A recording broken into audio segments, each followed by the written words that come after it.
नमस्कार दोस्तों, स्वागत करता हूं मैं आपको अपने चैनल में। जी हां, आज हम बात करने जा रहे हैं जैसे सीजल परीक्षा के बारे में। जी हां, क्योंकि आप सभी जानते हैं कि कितने बड़े लेवल पर जैसे सीजल में धांधली हुई है, क्योंकि जैसे सीजल परीक्षा जो है एक बड़े महत्वपूर्ण पड़ाव पर आ चुकी है। 8 सालों से जो देश की सबसे विवादित परीक्षा थी वो जैसे सीजल, जिसका परिणाम आ गया है। लेकिन इसका जो नाता है शुरुआत से ही विवादित में जुड़ा रहा था। ठीक है, जी हाँ, मैं इस बात से इनकार नहीं कर रहा हूँ कि इसमें कुछ अच्छे कैंडिडेट का भी सिलेक्शन हुआ है, लेकिन इस बात से भी इनकार नहीं किया जा सकता है कि इसमें कुछ गलत तरीके से भी लोग सिलेक्शन लिए हैं। तो बात आ जाती है कि सिलेक्शन जो गलत तरीके से लिए उनका क्या होगा। ठीक है, जो गलत तरीके से सिलेक्शन लिए हैं उनका क्या होगा, तो उनके लिए बहुत सारे न्यूज़ वायरल हो रहा है। 30 लाख, 35 लाख, ठीक है, यानी अलग अलग तरीके से किसी को 50 क्वेश्चन मिले, किसी को 30 क्वेश्चन मिले, इस तरीके से अभी अफवाहें चल रही है। ठीक है, तो आप सभी जानते हैं, आप सभी वाकिफ़ है इन सभी चीज़ों से। तो ध्यान देने वाली बात इसमें ये आ जाती है कि उन लोगों को क्या होगा, तो उन लोगों को पकड़वाना है और सरकार को इसके खिलाफ, मतलब कि सरकार को जागरूक करना है कि ऐसे ऐसे कैंडिडेट भी सिलेक्शन लिए हैं। जिस प्रकार झारखंड के छात्रों के बीच में जैसे सीजल की परीक्षा आने के बाद उबाल है, यह उबाल बनता है। इनका जो नाता है विवादों से छूटने वाला नहीं है। ठीक है, फिलहाल यह रिजल्ट जारी कर दी, यानी कि जेएसएससी जो है रिजल्ट जारी कर दी है। ठीक है, और सीटों में जितनी सीट थी, ठीक है, जितनी सीट थी उसमें से कुछ और कैंडिडेट का, यानी कि जैसे कि एग्जामों में होता है उसी तरीके से इसमें भी जारी किया है। कुछ ही कैंडिडेट का अधिक जारी किया गया। ठीक है, और जो लोग, ठीक है, जो लोगों का जो जेन्युइन तरीके से सिलेक्शन लिए उन लोगों को डॉक्यूमेंट्स वेरिफिकेशन के समय, यानी कि जैसे आप सभी जानते हैं 17 तारीख से है, तो उन लोगों को पैसे की डिमांड की जा रही है। ठीक है, अगर वो लोग पैसे नहीं देंगे तो उनका जो रिजल्ट है वो क्या कर दिया जाएगा, कैंसिल कर दिया जाएगा, यानी उसे छाट दिया जाएगा। लेकिन फिलहाल जो स्थिति है, कहीं गम कहीं खुशी का माहौल है, लेकिन ज़्यादातर गम का ही माहौल है।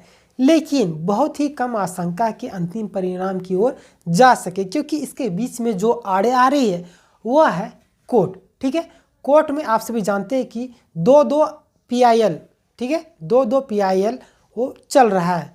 इसकी सुनवाई जो है यानी 17 तारीख को दिया गया है। ठीक है, 17 तारीख को आपका डॉक्यूमेंट्स वेरिफिकेशन स्टार्टिंग है और उसी दिन को आपका सुनवाई है।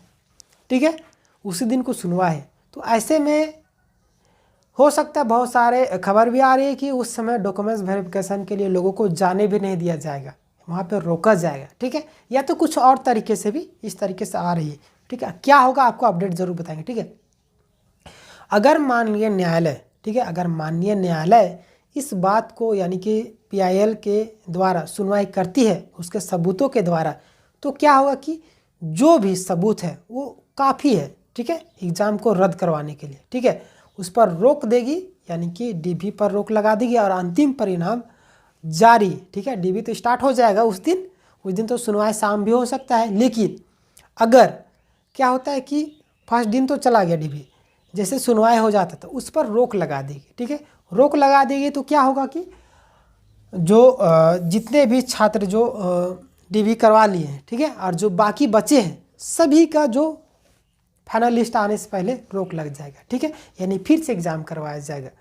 अगर न्यायालय रोक लगा देती है तो पूरी संभावना है कि जो 8 वर्षों में, ठीक है, जो कार्यक्रम चल रहा था वो पूरी तरीके से स्टार्ट हो जाएगा और ग्रहण लगने की पूरी संभावनाएं हैं। ठीक है, क्योंकि जितने सबूत दिए गए हैं छात्रों के द्वारा, उनके टीम लीडर के द्वारा, उन सबूतों के आधार पर PIL ग्रुप का यह कहना है, ठीक है, यानी कि उनका दावा है कि निश्चित तौर पर न्यायालय जो है उस पर सुनवाई करेगी और इस परीक्षा के अंतिम परिणाम, ठीक है, जो जारी पर रोक लगा देगी। ठीक है, जब रोक लगा देगी तो समझिए कि वो कैंसिल के बराबर है।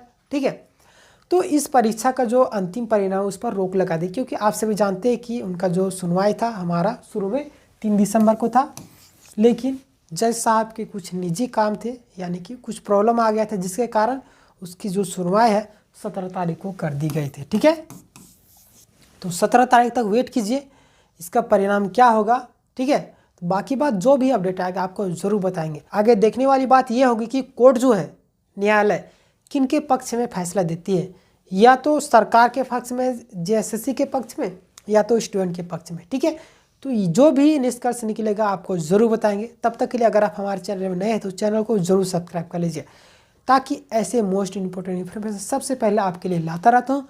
और झारखंड के जितने भी एग्जाम हैं सभी एग्जाम की तैयारी इस चैनल में फ्री ऑफ कॉस्ट करवाई जाती है। और कमेंट सेक्शन में अपनी राय देना ना भूलें। धन्यवाद। जय हिंद, जय भारत।